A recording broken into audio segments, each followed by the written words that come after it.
Good morning students. बच्चों, आज से आपका क्लास 11th साइंस शुरू हो रहा है, जिसमें आज आपका शुरू होगा केमिस्ट्री।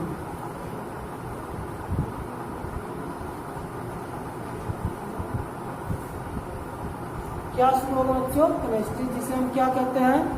रसायन विज्ञान।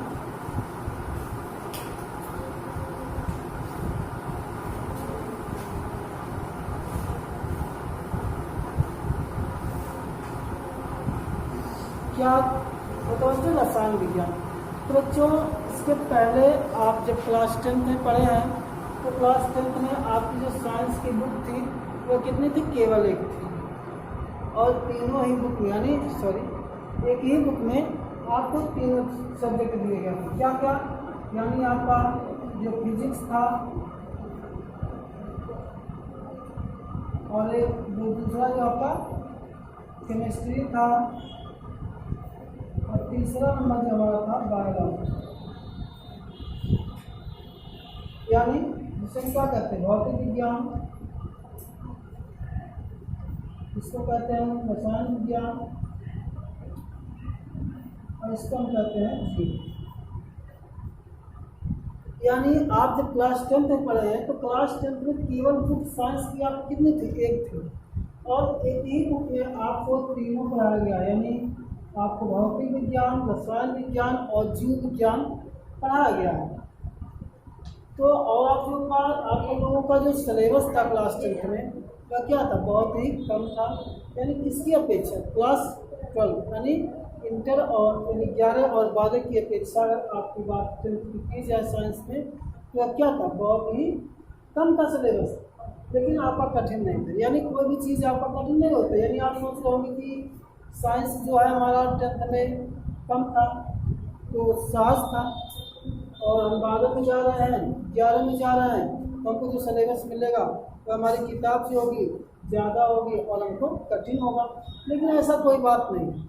यानी आपका जो सिलेबस है, सिलेबस यानी क्या किया गया है कि आप साइंस की एक किताब पढ़े हैं, लेकिन जब आप इंटर में आएंगे तो आपको उसी किताबों को, यानी जो 3 पार्ट थे एक ही बुक के, उनको अलग अलग पार्ट में कर दिया। यानी आप फिजिक्स अलग से पढ़ेंगे, रसायन विज्ञान यानी केमिस्ट्री अलग से पढ़ेंगे, और जीव विज्ञान आप अलग से पढ़ेंगे। आप जानते हैं कि जैसे ही आप क्लास 10 पास करके 12th में जाते हैं तो आपको वहाँ से ऑप्शन आपको चूज करना है कि हमको बनना क्या है, हमको क्या पढ़ना है। यानी हमको आर्ट में जाना है या साइंस पढ़ना है, तो साइंस में भी आपका 2 पार्ट होता है। एक होता है जीव विज्ञान और एक होता है मैथ। यानी जो बच्चे आपका मैथ लेते हैं उनको हम क्या पढ़ना रहता है?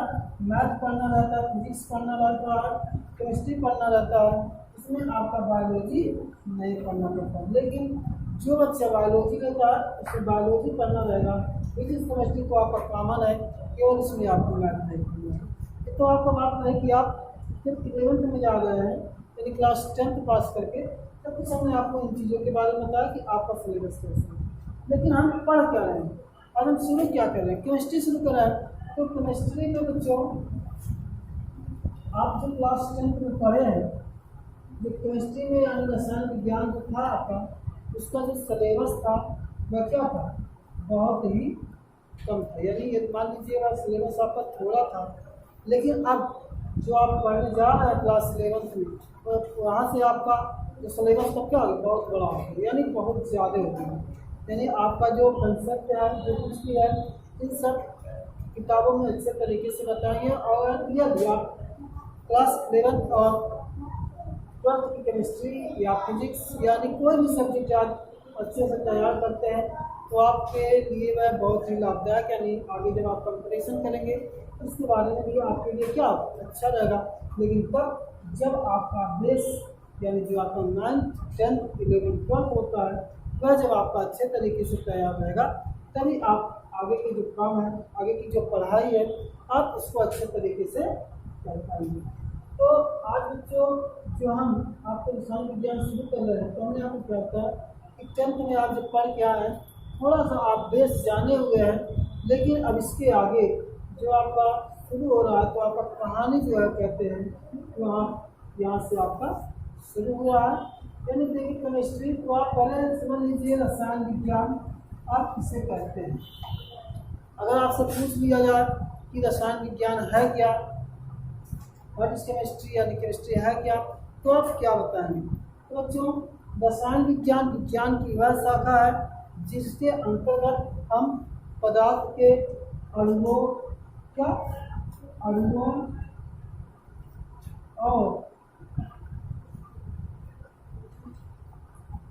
और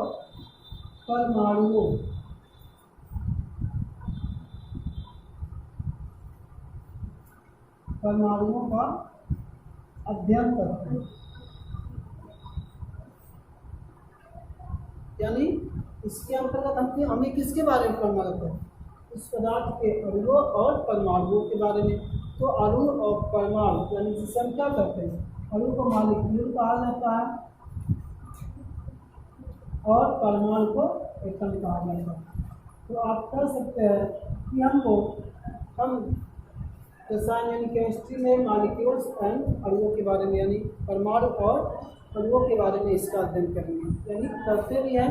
आपको बस यही जानना है, यदि आपसे कोई पूछे रसायन विज्ञान क्या, तो आप कहेंगे कि रसायन विज्ञान विज्ञान की वह शाखा है जिसके अंतर्गत हम पदार्थ के अणुओं और परमाणुओं का अध्ययन करते हैं।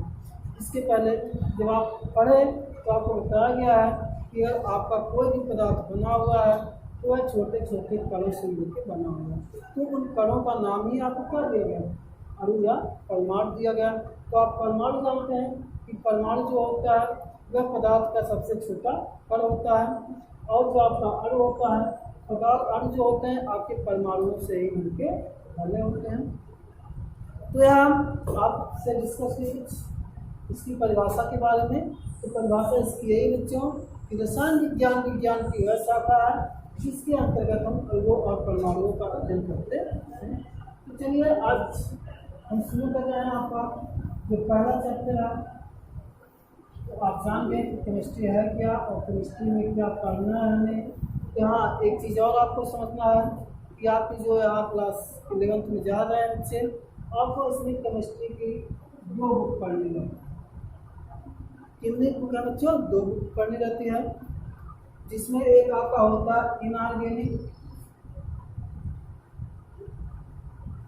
और दूसरा हमारा होता है ऑर्गेनिक। यानी ऑर्गेनिक यानी जो इनऑर्गेनिक होता है इसमें हमको कुछ जो है डेफिनेशन दिए जाते हैं और इसके अंतर्गत हम कुछ पदार्थ के लेबोरेटरी के बारे में जानते हैं। लेकिन जो हमारा ऑर्गेनिक होता है यानी कार्बनिक ऑर्गेनिक जो होता है इसमें हमें रिएक्शन के बारे में बताया जाता है और किस प्रकार से कोई पदार्थ रिएक्ट करता है किसी दूसरे पदार्थ से और कैसा पदार्थ बनाता है, क्या सब्सटेंस बनाता है, इनके बारे में हम रिएक्शन को जानते हैं। मैक्सिमम रिएक्शन के बारे में हम ऑर्गेनिक के ही बुक में जानेंगे। तो ये बात आप समझ के होंगे कि यानी आपको केमिस्ट्री की कितनी बुक पढ़नी है क्लास 11 में, 2 बुक पढ़नी है। एक क्या होगा आपका इनऑर्गेनिक होगा और दूसरा आपका होगा ऑर्गेनिक। तो बच्चों आज से हम शुरू कर रहे हैं। पहले आपका जो है इनऑर्गेनिक में हमारा चैप्टर फर्स्ट है उसको हम शुरू कर रहे हैं जो है पदार्थ की संरचना। तो हम जानेंगे पदार्थ की संरचना के बारे में, पदार्थ की संरचना होती क्या है इसके बारे में हम जानेंगे। तो बच्चों पदार्थ की संरचना के बारे में जानने से पहले हम यह जान लेते हैं कि पदार्थ क्या होता है, जिसे हम क्या कहते हैं मैटर या द्रव्य। यानी पदार्थ को क्या कहा जाता है, मैटर कहा जाता है इंग्लिश में, और उसी को हम द्रव्य भी कहते हैं। तो पहले हम उनके बारे में जानते हैं, उसके बाद हम उनकी संरचना के बारे में जानेंगे। तो चलिए बच्चों अब हम देखते हैं कि मैटर यानी मैटर जो हमारा पदार्थ होता है। तो आपसे पूछा जाए कि पदार्थ है क्या या पदार्थ कहते किसे हैं, और आपसे यदि उसकी डिफिनीशन पूछी जाए तो आप उसको कैसे डिफाइन करेंगे। तो चलिए बच्चों देखिए कहा जा रहा है हर वह कोई वस्तु जिसका कुछ द्रव्यमान हो तथा कुछ स्थान घेरती हो पदार्थ कहलाता है। यानी कहने का मतलब आप जानते हैं कि पदार्थ हम उससे कहते हैं जिसका कुछ न कुछ क्या होता है द्रव्यमान होता है और वह कुछ न कुछ स्थान घेरता है। ये बात आपको पता है। तो यहाँ पे भी आपको बताया जा रहा है कि हर कोई वस्तु यानी हर वह कोई वस्तु जो क्या जिसका कुछ क्या होगा द्रव्यमान होगा, यानी कुछ उस पदार्थ का आपका द्रव्यमान होगा और वह वस्तु जहाँ कहीं भी रखी जाएगी वह कुछ स्थान घेरेगी, तो ऐसे पदार्थ को ही हम क्या कहते हैं, तो ऐसे वस्तु को हम क्या कहते हैं, पदार्थ कहते हैं। यानी आप कह सकते हैं कि पदार्थ जितने भी है उसमें कुछ ना कुछ क्या होता है, भार होता है और कुछ वह स्थान घेरती है। जैसे मान लीजिए हमारा क्या है, डिस्टल है। अब डिस्टल क्या है, इसकी कुछ लंबाई है, कुछ चौड़ाई है, कुछ इसका वेट भी तो है, लेकिन जहाँ यह रखा जाएगा तो कुछ स्थान भी तो कवर करेगा, तो आप इसको क्या कर सकते हैं, यह हमारा क्या एक वस्तु है, ये सॉरी एक पदार्थ है। यानी आप कह सकते हैं कि जो पदार्थ होता है उसमें क्या होता है, द्रव्यमान होता है और वह स्थान घेरती है। या डिफिनेशन आप क्लास 10th में जब 9th में पढ़ेंगे तो आपको वहाँ पाया गया होगा कि वह वस्तु जो स्थान घेरती है, जिनमें कुछ भार होता है, जिसे हम क्या कहते हैं, पदार्थ कहते हैं। तो पदार्थ कोई पदार्थ की डिफिनेशन यही है कि यानी हर वह कोई वस्तु जिसका कुछ द्रव्यमान हो तथा कुछ स्थान घेरती हो पदार्थ कहलाती है। जैसे में आप कुछ भी लिख सकते हैं, यानी जैसे आपका हो गया लोहा हो गया, लकड़ी हो गया, पत्थर हो गया, यानी बहुत सी चीज़ें हैं, यानी जितने भी आपकी चीज़ें हैं, वस्तुएँ हैं, या किसी आपके लोहा से बनी हुई हैं या तो लकड़ी से बनी या तो पत्थर से। तो ये आपको जितने भी तीन एग्जाम्पल आपको बताए गए हैं, यह आपको क्या करती है, स्थानीय ग्रहण करती है और इनका कुछ ना कुछ क्या होता है, वेट होता है, भार होता है। तो आप कह सकते हैं इसलिए इन्हें क्या कहा जाता है, पदार्थ कहा जाता है। तो बच्चों आप जानें कि पदार्थ क्या है, पदार्थ को किस प्रकार से हम परिभाषित करेंगे। अब आप कहें क्लासिफिकेशन ऑफ पदार्थ, यानी पदार्थों का वर्गीकरण, यानी पदार्थों को कितने भागों में बांटा गया है और किस प्रकार से बांटा गया है, हम उनके बारे में आपको बताएंगे।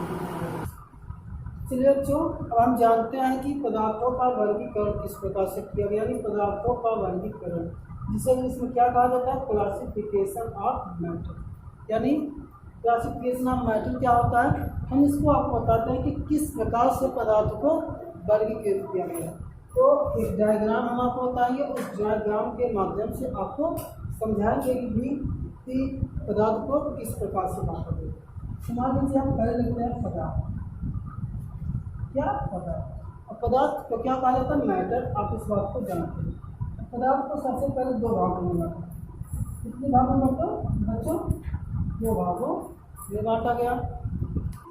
तो जिसमें आपका एक होता है भौतिक वर्गीकरण, क्या होता है, भौतिक वर्गीकरण।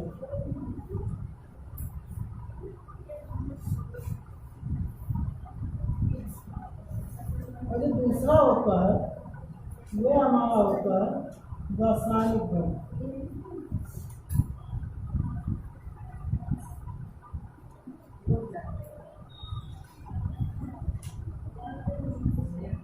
क्या होता है, यानी पदार्थ को पहले कितने भागों में बांटा गया, दो भागों में। कौन कौन से, एक भौतिक वर्गीकरण और दूसरा आपका रासायनिक वर्गीकरण।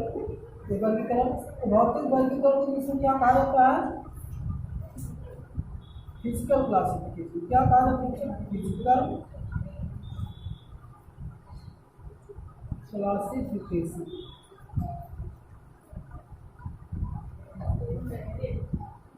और रासायनिक वर्गीकरण को क्या कहा जाएगा, केमिकल क्लासिफिकेशन।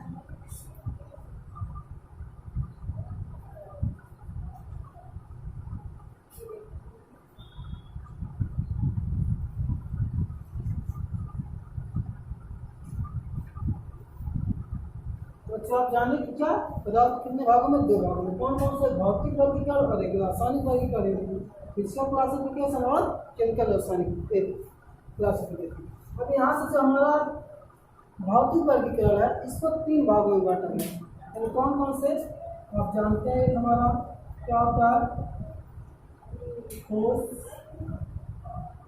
दूसरा क्या होता है द्रव, तीसरा क्या होता है गैस। यानी पदार्थ की भौतिक अवस्था के आधार पर आप कह सकते हैं कि इनको कितने भागों में बांटा गया, तीन भागों में। कौन कौन से, ठोस पदार्थ, द्रव पदार्थ और गैस। तो आप जानते हैं बच्चों कि आपका जो ठोस होता है इसके लिए इसमें क्या कहा जाता है, सॉलिड कहा जाता है, सॉलिड सब्सटेंस। और द्रव को क्या कहा जाता है, लिक्विड कहा जाता है। और जो हमारा गैस होता है उसको गैस। तो इस प्रकार से आप जाने कि आपका जो भौतिक परिवर्तन होता है वह कितने प्रकार का होता है बच्चों, 3 प्रकार का होता है। तो चलिए अब देखते हैं कि रासायनिक वर्गीकरण को कितने भाग में, इसको 2 भागों में भाग करेगा। कौन कौन से बच्चों, एक हमारा होता है शुद्ध पदार्थ,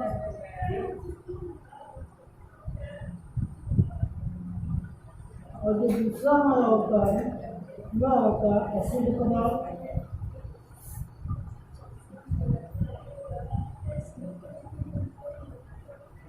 या इसी हम क्या करते हैं, मिश्रण करते हैं। क्या करते हैं, मिश्रण कहते हैं बच्चों। यानी आप कह सकते हैं कि हमारे जो रासायनिक वर्गीकरण है पदार्थ के आधार पे, कह सकते हैं इसको रासायनिक वर्गीकरण को 2 भागों में बांटा गया। कौन कौन, एक क्या होता है शुद्ध पदार्थ, और दूसरा हमारा क्या होता है अशुद्ध पदार्थ। तो बच्चों जो हमारा शुद्ध पदार्थ होता है इसको इंग्लिश में कहा जाता है प्योर सब्सटेंस।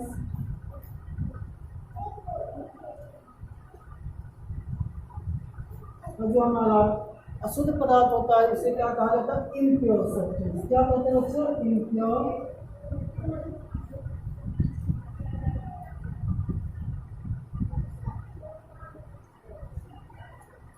या इसी को क्या कहा जाता है, मिक्सचर कहा जाता है।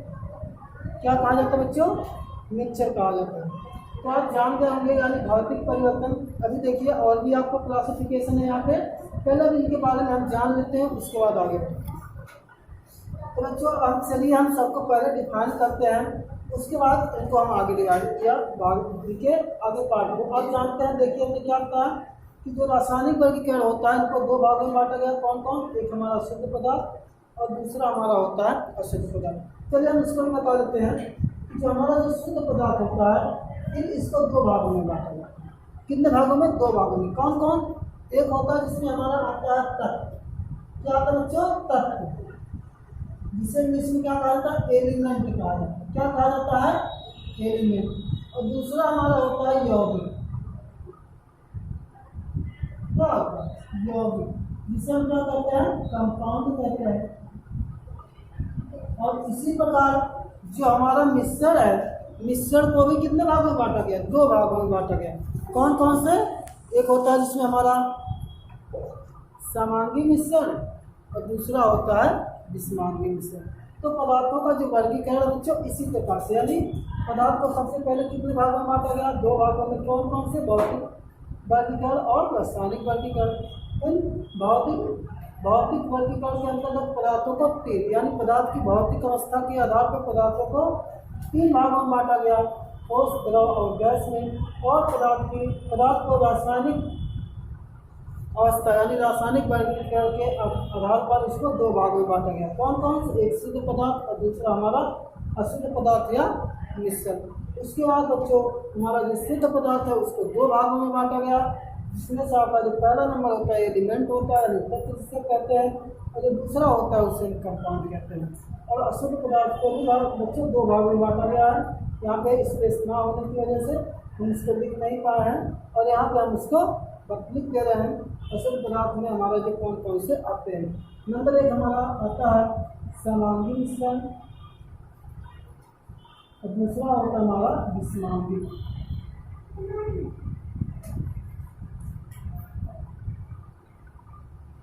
इस प्रकार से आपका वर्गीकरण किया गया है। तो चलिए हम सबको डिफाइन करते हैं, एक तरफ से शुरू करते हैं और सबको हम क्या करेंगे, डिफाइन करेंगे। तो पहले आप पदार्थ जान गए हैं कि पदार्थ क्या है, यानी चलिए हम इनसे आप बता देते हैं। पदार्थ की डिफिनेशन यानी हर वह कोई वस्तु जिसका कुछ द्रव्यमान हो और वह कुछ स्थान घेरती हो, क्या कहलाता है, पदार्थ कहलाता है। अब पदार्थ की बात क्या आता है, यानी पदार्थ कितने भाग में बांटा गया, 2। कौन कौन, भौतिक और रासायनिक वर्गीकरण। तो चलिए भौतिक परिवर्तन क्या होता है इसके बारे में जान लीजिए। आपको क्लास 9th में ही पढ़ाया गया होगा कि जब किसी भी पदार्थ में आपका भौतिक परिवर्तन होता है तो उस पदार्थ के आकार और आकृति में चेंज होता है, लेकिन उनसे आपका कोई भी नया पदार्थ नहीं बनता। इस बात को आप अच्छे तरीके से समझते हैं। तो आप क्या कहेंगे, यानी भौतिक किसी पदार्थ में जब भौतिक परिवर्तन होता है तो उसमें हमारा कोई भी नया पदार्थ नहीं बनता है, बल्कि उसके आकार और आकृति में परिवर्तन होता है। इसके बाद आ जाता है रासायनिक वर्गीकरण। यानी रासायनिक वर्गीकरण में क्या होता है, पदार्थ के आकार और आकृति में चेंज तो होता है, उसके साथ उसमें आपका नया पदार्थ भी बनता है, लेकिन भौतिक परिवर्तन में आपका नया पदार्थ नहीं बनता है। अब देखिए बच्चों, फिर क्या कहा गया कि पदार्थ को कितने भागों में बांटा गया, 3। यानी भौतिक अवस्था पदार्थ को 3 भागों में बांटा गया। अब चलिए बच्चे देखते हैं, यानी भौतिक अवस्था के आधार पर पदार्थ को कितने भागों में बांटा गया, 3। कौन कौन पदार्थ, ठोस पदार्थ, द्रव पदार्थ और गैस।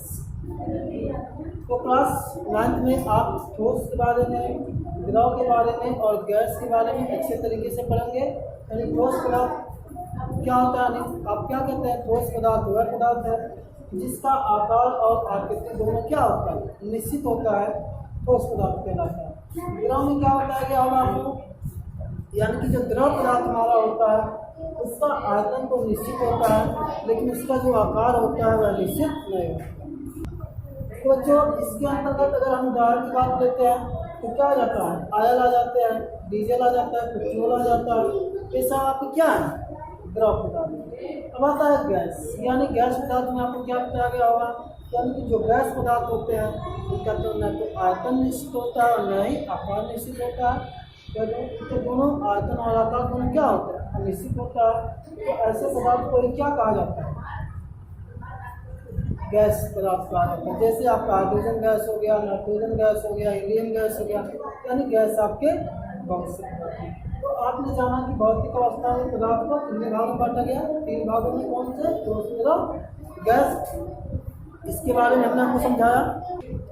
तो चलिए बच्चों, अब हम देखते हैं कि रासायनिक वर्गीकरण। यानी रासायनिक वर्गीकरण के आधार पर तत्वों को कितने भागों में बांटा गया, 2 भागों में। कौन से पदार्थ, एक शुद्ध पदार्थ और एक अशुद्ध पदार्थ।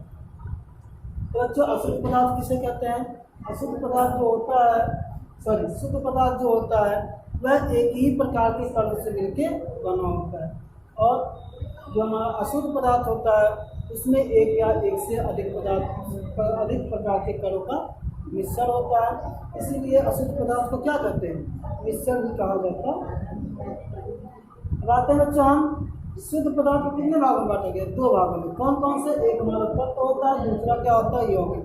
तत्व किसे कहते हैं, तत्व में जो पदार्थ के कण होते हैं वह क्या होते हैं, समान प्रकार के होते हैं, लेकिन जो और उनमें जो अनुपात होता है, उन तत्वों का जो अनुपात होता है वह निश्चित नहीं होता है, उसमें एक ही प्रकार के तत्व होते हैं। जब हम यौगिक बनाते हैं उसमें 2 या 2 से अधिक पदार्थ मिलाते हैं, लेकिन उन तत्वों में उन पदार्थों को जब हम यौगिक बनाते हैं तो जिस पदार्थ को मिलाते हैं, यानी जिस तत्व को मिलाते हैं उन तत्वों का जो अनुपात होता है वह क्या होता है, निश्चित होता है।